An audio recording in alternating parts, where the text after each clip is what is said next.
Hello friends, welcome to your own channel daily stock. तो आज हम बात करने वाले हैं हिंडाल्को इंडस्ट्रीज़ के बारे में। ये आदित्य बिरला कंपनी की सब्सिडरी कंपनी है। मतलब आदित्य बिरला कंपनी एक पेरेंट कंपनी है और हिंडाल्को उसकी सब्सिडरी कंपनी है। आगे बढ़ने से पहले अगर आपने हमारे चैनल को सब्सक्राइब नहीं किया तो आप हमारे चैनल को सब्सक्राइब ज़रूर कर दीजिएगा। अब हम कंपनी के बारे में बात करेंगे कि कंपनी क्या काम करती है, क्या प्रोड्यूस करती है। तो कंपनी बहुत सारी चीज़ें प्रोड्यूस करती है, लेकिन उसका मेन काम क्या है? एल्यूमिनियम और कॉपर को प्रोड्यूस करना। एल्यूमिनियम के अंदर बहुत सारी चीज़ें आती है, उसके बारे में हम आगे बात करेंगे। लेकिन इसका मेन काम क्या है? एल्यूमिनियम और कॉपर को प्रोड्यूस करना, जिसमें एल्यूमिनियम रोलिंग में ये वर्ल्ड में फर्स्ट नंबर आती है हिंडाल्को लिमिटेड। और अगर आप कंपेयर करो हिंडाल्को को एल्यूमिनियम के बेस पर, अगर दूसरी कंपनी से कंपेयर करते हो तो हिंडाल्को फर्स्ट नंबर पे आती है।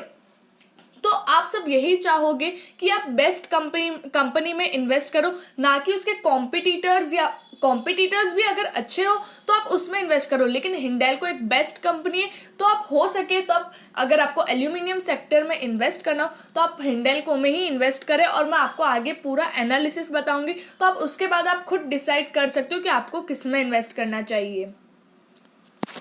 अब हम कंपनी के बारे में बात करेंगे, कंपनी के डेटा के बारे में। जैसे कि इसका मार्केट कैपिटलाइजेशन आप देख सकते हो 56,734.81 करोड़ का इसका मार्केट कैपिटलाइजेशन है। ये एक लार्ज कैप कंपनी है। बुक वैल्यू इसकी 1.25, और अगर आप इसकी बुक वैल्यू, कंपनी की बुक वैल्यू देखो तो 202.52, बहुत ज़्यादा अच्छी इसकी बुक वैल्यू। अगर आप बुक वैल्यू को 1.25 टाइम्स करते हो तो इसका मार्केट का शेयर प्राइस आता है। तो आप इसका जो बुक वैल्यू उसके बहुत ज़्यादा पास में इसका मार्केट का शेयर प्राइस, तो आप अच्छे से इसमें इन्वेस्ट भी कर सकते हो क्योंकि इसकी बुक वैल्यू इतनी ज़्यादा है। पी रेशो अगर आप देखो तो 83.95, और इंडस्ट्री का पी देखो तो 78.92। लेकिन अगर आप इंडस्ट्री के पी से कंपेयर करते हो तो 83.95, ऑब्वियसली इसका पी ज़्यादा आना है क्योंकि ये सबसे, मतलब अगर आप ऑल ओवर इंडस्ट्री से कंपेयर करते हो तो ये सबसे नंबर 1 पे आती है। तो इसका शेयर प्राइस ज़्यादा होना कंपलसरी है, मतलब ज़्यादा होगा ही। Dividend yield 0.40%। उसके बाद जो पुट कॉल रेशियो है वो है 23.79, और इसका अर्निंग पर शेयर अगर आप देखो तो 3.01 है, और डिलीवरेबल चार्जेस इसके 35.65%। अब हम फाइनेंशियल ट्रेंड देखेंगे तो रेवेन्यू अगर आप देखो तो इसका 1.01 लाख करोड़ में है, 1000 करोड़ में नहीं है, ये लाख करोड़ में है। उसके बाद ये इंक्रीज होने के बाद 2020 में डिक्रीज हो गया 1.19 करोड़। 2020 में एल्यूमिनियम का जो सेक्टर है वहाँ पे ये तो फिर भी आप प्रॉफिट मेकिंग में दिख रही है, लेकिन अगर आप बाकी कंपनियों से कंपेयर करते हो तो उन कंपनियों से बहुत ज़्यादा ऊपर है, क्योंकि वो कंपनियां तो लॉस मेकिंग हो रही है, लॉस मेकिंग कंपनियों में आ रही है। क्योंकि इस बार एल्यूमिनियम और कॉपर सेक्टर में बहुत कम चीज़ें यूज़ हुई है, और जो एक्सपोर्ट है वो भी थोड़ा डिक्रीज हुआ है। जैसे कि अगर आप प्रॉफिट देखते हो 2017 में 0.01 लाख करोड़ का था, तो अभी वो इंक्रीज हुआ, लेकिन 2019 में थोड़ा डिक्रीज होने के बाद 2020 में फिर से डिक्रीज हो गया, 0.03 लाख करोड़ पे आ गया है वो। प्रमोटर होल्डिंग पैटर्न देखो तो प्रमोटर होल्डिंग पैटर्न इतना इंटरेस्टिंग नहीं है। जैसे कि प्रमोटर, उनके खुद के जो प्रमोटर्स है उनका होल्डिंग भी सिर्फ 34.64% है। लेकिन अगर आप MII, DII और FII देखते हो तो उनकी होल्डिंग्स बहुत ज़्यादा अच्छी, 13.80% MII की है। फिर अदर जो DII है उनका है 11.29%, और FI फॉरेन इंस्टीट्यूशनल्स वालों का 19.58%। तो जो बाकी की अदर होल्डिंग्स अगर आप वो देखो तो बहुत ज़्यादा अच्छी है। उसके बाद जो रिटेल और उनकी रिटेल और जो छोटे मोटे इन्वेस्टर्स है उनकी अगर आप होल्डिंग्स देखो तो सिर्फ 20.65% ही है। और जैसे कि प्रमोटर होल्डिंग का अगर आप पैटर्न देखते हो तो 34.65% ये जून 2019 का है, और अभी सिर्फ सितंबर में सिर्फ 0.01% डिक्रीज हुआ है, 34.64% पे आ गई है प्रमोटर होल्डर पैटर्न। तो इतना ज़्यादा डिक्रीज नहीं हुआ है। तो अब हम सेल्स देखेंगे। जैसे कि मार्च 2020 में उनका सेल्स था 29,318 लाख करोड़ का उनका सेल्स था। और जून 2020 में स्वाभाविक बात है लॉकडाउन था, उसके बाद भी उनका इतना सेल्स हुआ 25,283 लाख करोड़ का उनका सेल्स हुआ है। लेकिन वो जैसे ही लॉकडाउन खुला उसके बाद से आप सेल्स देखो, जो बूम आया है, इतना अच्छा इंक्रीज हुआ है वो सेल्स में, 31,237 पे आ गया है। उसके बाद जो उनकी अदर इनकम थी वो जून लॉकडाउन के टाइम अच्छी थी, 419 पे थी, लेकिन अब सितंबर में वो थोड़ी डिक्रीज हो गई है। अगर आप ओवरऑल देखो तो बहुत अच्छा इंक्रीमेंट दिख रहा है, 31,528 पे इनका टोटल इनकम है। अब नेट प्रॉफिट अगर आप देखो तो जून 2020 में माइनस में आ गया था। ऑब्वियसली माइनस में आना है क्योंकि एल्यूमिनियम सेक्टर है, एल्यूमिनियम और कॉपर सेक्टर है। अब इनकी मशीन्स है वो अगर बंद रहेगी, अगर वर्कर्स नहीं आएंगे तो आप समझ सकते हो इतना ज़्यादा एक्सपेंडिचर लगता है वो चीज़ में, वो आप सोच भी नहीं सकते हो। और वो एक्सपेंडिचर इनको लगा है 25,313, मतलब इनके इनकम से भी अगर आप कंपेयर करो तो बहुत ज़्यादा। और अगर आप earning before interest and tax देखो, जो मेन इनकम होती है सिर्फ 249 लाख करोड़ मतलब उतने में ही है। आप समझ सकते हो कितना ज़्यादा इनको एक्सपेंडिचर सहना पड़ा। उसके बाद लेकिन अगर आप टोटल एक्सपेंडिचर सितंबर 2020 में देखो तो वहाँ पर भी इंक्रीज हुआ है, लेकिन उनके टोटल इनकम से कम है। और अगर आप ओवरऑल देखते हो तो नेट प्रॉफिट होता है 387 का। तो जून 2020 से अगर आप कंपेयर करते हो तो बहुत अच्छा इंक्रीमेंट दिखाई दे रहा है यहाँ पे। जैसे ही लॉकडाउन ओपन हुआ है उसके बाद से जो इनकी सारी मशीन्स और सब कुछ फिर से स्टार्ट हुआ है, तो उससे बहुत अच्छा आपको मतलब बहुत अच्छा दिख रहा है। और अब फिर से लॉकडाउन होने वाला है नहीं, मतलब 90% तो नहीं होगा लॉकडाउन अब, और ये ऐसे ही चलता रहेगा। तो अब जो मार्च 2021 का जो रिजल्ट्स होंगे वो बहुत ज़्यादा अच्छे होंगे, और वो रिजल्ट से जो इफेक्ट पड़ेगा शेयर के प्राइस पे, उससे आपको बहुत अच्छा रिटर्न और प्रॉफिट कमाने का एक बहुत अच्छा चांस मिल सकता है, और वो आपको गंवाना नहीं चाहिए। अब बेसिक ईपीएस देखते हैं। बेसिक ईपीएस अगर आप कंपेयर करोगे तो वो नीचे आया हुआ है। मार्च 2020 में 16.94 रुपीज़ पे आ गया है।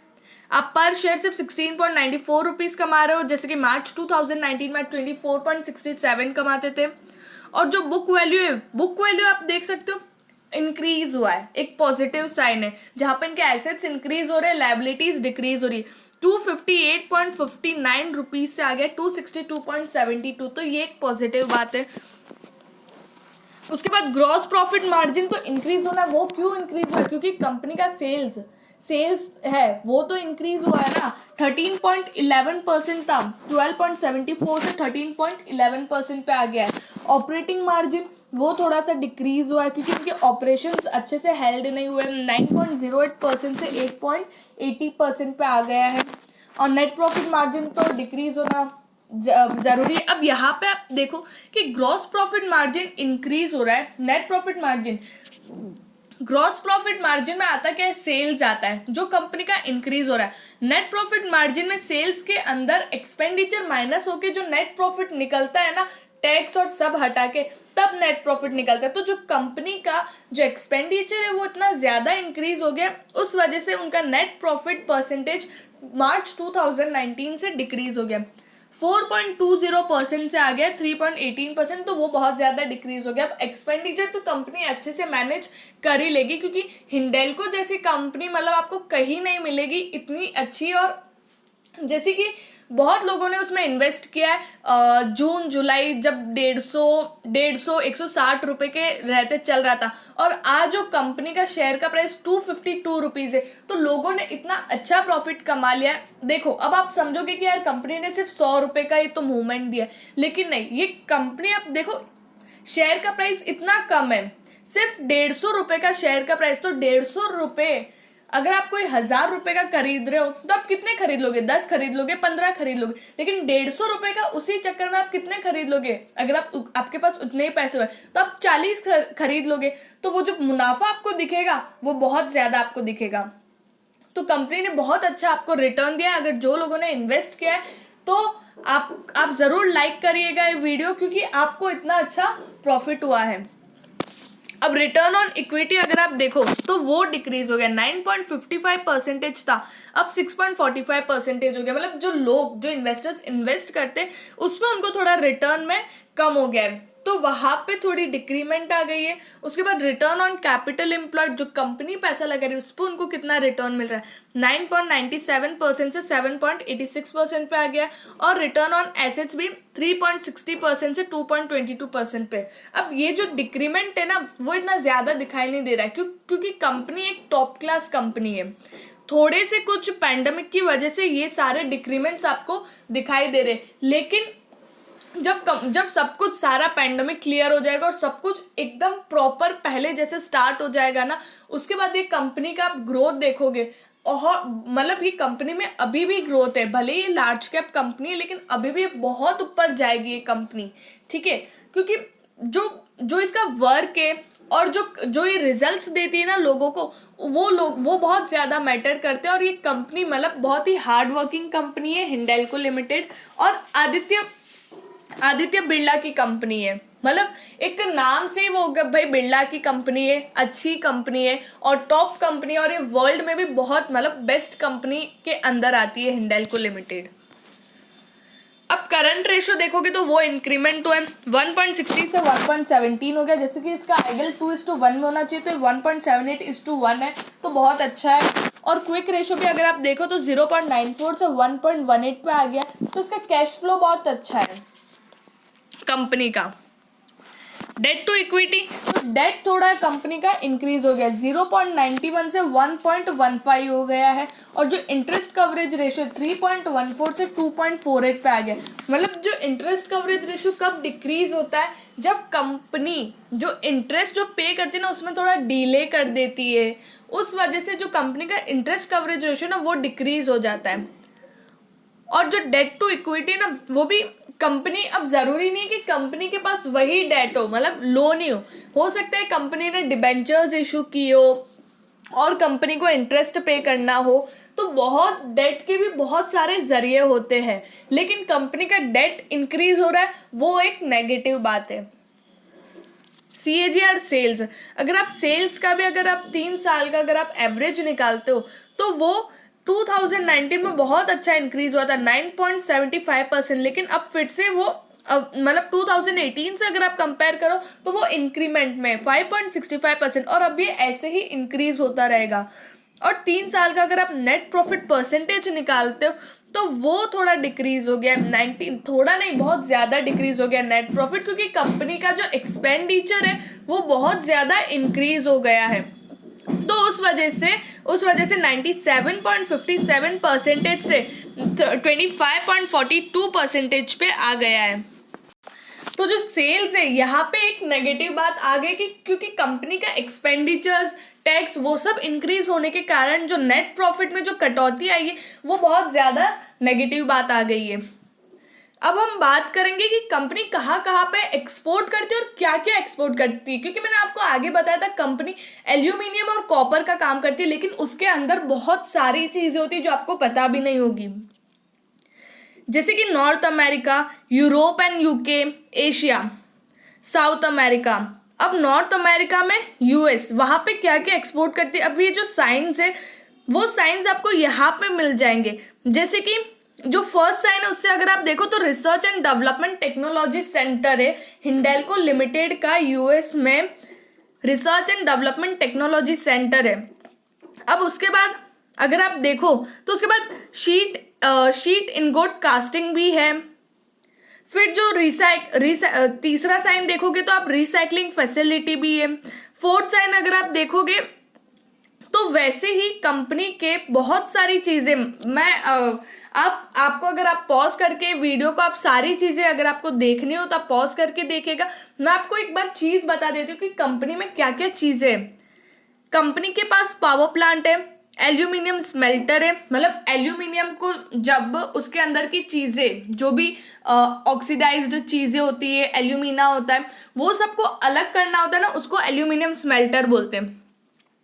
फिर एल्यूमिनियम रोल्ड प्रोडक्ट्स होते हैं, एल्यूमिनियम फॉइल प्लांट है, एल्यूमिनियम एक्सट्रूजन प्लांट है, इनोवेशन सेंटर है, रिसाइकलिंग फैसिलिटी, हीट ट्रीटमेंट है, एल्यूमिनिया रिफाइनरी है, bauxite mines, coal mines, research and development technology centre, heat treatment, sheet ingot casting, cold rolling, integrated copper complex, hot rolling, coating facility, brazing and finishing, converting facility, finishing facility, painting facility, aluminium hard alloys. तो ये सारी चीज़ें Hindalco limited provide करती है। अब ये सारी चीज किसके रिलेटेड है? ये सारी मतलब एल्यूमिनियम कॉपर के रिलेटेड है। मतलब उसके क्या क्या प्रोसेस होते हैं, लाइक क्या क्या, मतलब जैसे रिसर्च एंड डेवलपमेंट टेक्नोलॉजी, तो उसमें भी बहुत सारा उसमें भी एक्सपेंडिचर लगता है और उसके भी सेंटर्स होते हैं। तो वो कहाँ पर है? अब जहाँ भी होंगे तो ऑब्वियसली उसके रिलेटेड काम भी होंगे, तो वो भी अवेलेबल होंगे। अब जैसे कि एशिया में चाइना और साउथ कोरिया, ये दो अलग चीज़ें हैं। चाइना में क्या क्या है, जैसे कि हीट का साइन दे रहा है यहाँ पे, heat treatment automotive finishing lines, वो अवेलेबल है। और उसके बाद एक और चीज़ अवेलेबल है, इनोवेशन सेंटर। कोई भी नई चीज़ को प्रोड्यूस करना, तो वो सेंटर्स चाइना में अवेलेबल है। वैसे ही साउथ कोरिया में अवेलेबल है, Switzerland, UK, Germany, Italy, Brazil, Canada, US, वहाँ सब जगह इसके सेंटर्स और इसके innovative centres, research and development centres और नई फैसिलिटीज़, वो सब अवेलेबल है हिंडेल्को लिमिटेड के। तो ये वर्ल्ड में भी नंबर 1 पे आता है इन एल्यूमिनियम एंड कॉपर सेक्टर में। अब हम बात करेंगे इंडिया की, कि इंडिया में ये कहाँ पे अवेलेबल है। जैसे कि रेणुकूट, महान, आदित्य, हीराकुड, तालोज, मोड़ा, बेलूर, अब वहाँ पर भी अवेलेबल है। और ये साइंस इन्हीं से रिलेटेड है। जैसे कि एल्यूमिनियम रिफाइनरी, तो उत्कल, बेलगावी, मूरी, ये सब गांव है, एक तरह के गांव है जहाँ पर मतलब अब देखो, अब ये दो चीज़ करें, गांव में एम्प्लॉयमेंट बहुत इजीली, मतलब जो वर्कर्स है वो बहुत ज़्यादा इजीली मिल जाते हैं, ठीक है। और ये वर्कर्स कहाँ पे काम करते हैं? इनके रिफाइनरी, मतलब इनकी जो बड़ी बड़ी मील्स होती है, बड़े बड़े प्लांट्स होते हैं, वहाँ पर ये वर्कर्स, इनको वर्कर भी इजीली मिल जाते हैं, उनको भी एम्प्लॉयमेंट मिल जाता है और काम भी इनको इजीली ये करवा लेते हैं। तो जो रिफाइनरी है वहाँ पे, जैसे कि क्या बात कर रहे थे हम, एल्यूमिना रिफाइनरी, तो वो उत्कल, बेलगावी, मूरी यहाँ पे अवेलेबल है। उसके बाद रेणुकूट, वहाँ पर भी अवेलेबल है। अब अगर हम जैसे महान, आदित्य, हीराकुड का अगर हम एल्यूमिनियम स्मेल्टर, तो एल्यूमिनियम स्मेल्टर ये 3 जगह अवेलेबल है। तो ऐसे बहुत सारी जगह है इंडिया में भी जहाँ पे इसकी नई दूसरी चीज़ें अवेलेबल है, और फिर वो सब एक मतलब अच्छे से बन के उसको हम एक्सपोर्ट करते हैं, और इंडिया में भी बहुत सारी जगह अवेलेबल है और इसके प्रोडक्ट्स यूज़ होते हैं। इसका एल्यूमिनियम, इसका कॉपर यूज़ होता है। अब जैसे कि हम इसके की हाइलाइट्स देख लेंगे, तो रिकॉर्ड एल्यूमिनियम, इसका मेटल प्रोडक्शन कितना है, तो 1314 किलो टन। तो ये एल्यूमिनियम का इतना, मतलब इतना मेटल प्रोडक्शन करते हैं। उसके बाद एल्यूमिनियम मेटल सेल्स कितना हुआ है, 1290 किलो टन का इनका सेल्स हुआ है। फिर alumina production at 2735 kilo ton. अब aluminium value added products in India excluding wire rods और ये सब हटा के अगर हम उसका प्रोडक्शन देखें तो 319 किलो टन। फिर रिकॉर्ड कॉपर रोड्स प्रोडक्शन देखें तो 263 kilo ton. Overall shipments in Novelis of उसका है 3273 किलो टन। अब नोवेलीज क्या है, ये एक कंपनी है अमेरिकन, जहाँ अमेरिका में बेस्ड है और एल्यूमिनियम कंपनी है। तो ये भी ये हिंडेल्को के अंदर आते हैं, और हिंडेल्को किसके अंदर, आदित्य बिरला। तो इन शॉर्ट नोवेलीज भी, मतलब नोवेलीज के लिए हिंडेल्को इसकी एक पेरेंट कंपनी है और नोवेलीज एक सब्सिडरी कंपनी है हिंडेल्को लिमिटेड की। तो वहाँ पे कितना ओवरऑल शिपमेंट हुआ है, 3273 किलो टन। अब कंसोलिडेटेड रेवेन्यू अगर हम देखें तो 1 लाख 18,144 करोड़ का इनका कंसोलिडेटेड रेवेन्यू है, जहाँ पे इनका EBITDA, earning before interest, tax, depreciation, amortisation, मतलब टैक्स और डेप्रिसिएशन ये सब हटा के अगर हम इसका मेन इनकम देखें तो 15,536 करोड़ का है। और अगर टैक्स के बाद अगर हम प्रॉफिट देखें तो 3,767 करोड़ का इसका पैट है। उसके बाद रिकॉर्ड एडजस्टेड अगर इबिटिडा इन नोवेलिस, जैसे कि मैंने अमेरिकन बेस्ड कंपनी बताई थी तो डॉलर में आपको बताया हुआ, तो $1 1.472 बिलियन इसका इबिटिडा है, जहाँ पे अगर ईयरली अगर हम देखें कितने टन में होता है तो वहाँ पे $450 टन, जहाँ पे रिसाइकल इनपुट्स कितने हैं नोवेलिस में 60%। और अगर हम रेवेन्यू देखें कि रेवेन्यू कितना स्प्लिट, मतलब कहाँ से कितना रेवेन्यू आता है, तो उनको एल्यूमिनियम सेक्टर से 18% रेवेन्यू आता है, 16% रेवेन्यू उनको कॉपर सेक्टर से आता है, और नोवेलिस से अगर आप देखो तो 66%, मतलब इतना ज़्यादा रेवेन्यू हिंडेल्को लिमिटेड को इतना ज़्यादा रेवेन्यू कहाँ से आता है, नोवेलिस से आता है। नोवेलिस एक अमेरिकन बेस्ड कंपनी है, ठीक है, वो भी एल्यूमिनियम और वो सब प्रोड्यूस करती है, तो हिंडेल्को ने इसको, मतलब हिंडेल्को और नोवेलिस का मर्ज हो गया, एक सब्सिडरी कंपनी है नोवेलिस, तो वहाँ से उनको 66% का रेवेन्यू आता है। तो अब हम बात करेंगे कि इसका फ्राइडे को इसका क्या मार्केट का शेयर प्राइस था, तो 252.70 रुपीज़ इसका मार्केट का शेयर प्राइस था, जहाँ पर 4.42% ये ऊपर गया है, जहाँ पे 10 रुपये 10.70 रुपीज़ का आपको मतलब इतना इंक्रीज हुआ है, इनका इतना इंक्रीमेंट दिखेगा। 5 ईयर हाई अगर हम देखें तो 284 रुपीज़ का 5 ईयर हाई, और लो इसका 58.80 रुपीज़, तो ये अपने 5 ईयर हाई से बहुत ज़्यादा पास में है, जहाँ पे बहुत ज़्यादा पास में। तो क्या करना चाहिए, लेना चाहिए या नहीं लेना चाहिए? स्विंग ट्रेडर्स तो जैसे कि उन्होंने फ्राइडे को अगर उन्होंने बाय किया तो स्विंग ट्रेड करके निकल गए होंगे, बहुत अच्छा उनको मुनाफा हुआ है। लेकिन अगर हम देखें तो ये कंपनी है ना 5 ईयर हाई तक नहीं, 5 ईयर हाई को तोड़ के ये बहुत ज़्यादा ऊपर जाने वाली है। इसका टारगेट आप मतलब रख सकते हो कि 315 टू 330 तक आप इसका टारगेट रख सकते हो। ये इतना ऊपर तो जाएगा ही और उससे भी ऊपर जाएगा, लेकिन अगर आपको बहुत ज़्यादा लॉन्ग टर्म के लिए नहीं रखना हो तो ये मतलब आपको कुछ 5-6 महीने में इतना रिटर्न तो ये आपको दे ही देगा। तो अगर आप इसमें इन्वेस्ट करते हो और आपके अगर टारगेट हिट होते हैं, लेकिन अगर आप इसमें स्विंग ट्रेड तो कर ही सकते हो, ठीक है, स्विंग ट्रेड कर सकते हो। इंट्राडे अगर आपने फ्राइडे को किया हो तो बहुत अच्छी बात है, लेकिन अगर आपने इसमें स्विंग ट्रेड कर सकते हो। और एक बात बोलूँ, अगर आप इसमें लॉन्ग टर्म भी इन्वेस्ट करते हो तो कंपनी बेस्ट है, ये कंपनी को कभी कुछ होने नहीं वाला है। तो आप एक कंपनी में बहुत अच्छे से इसमें इन्वेस्ट करके रख सकते हो। 4-5 साल तक तो आप, मतलब मैं 4-5 साल तो बहुत ज़्यादा बोल रहा हूँ, आप 2-3 साल तक तो देखो ही मत, उसके बाद जो आपको रिटर्न देगा ना उससे आप इतना खुश हो जाओगे। और अगर आपको नहीं रखना हो तो 5-6 महीने तक तो आप होल्ड करिए, बहुत अच्छा आपको रिटर्न देगा। और अगर आपको वीडियो अच्छी लगी तो please like and share and subscribe our channel.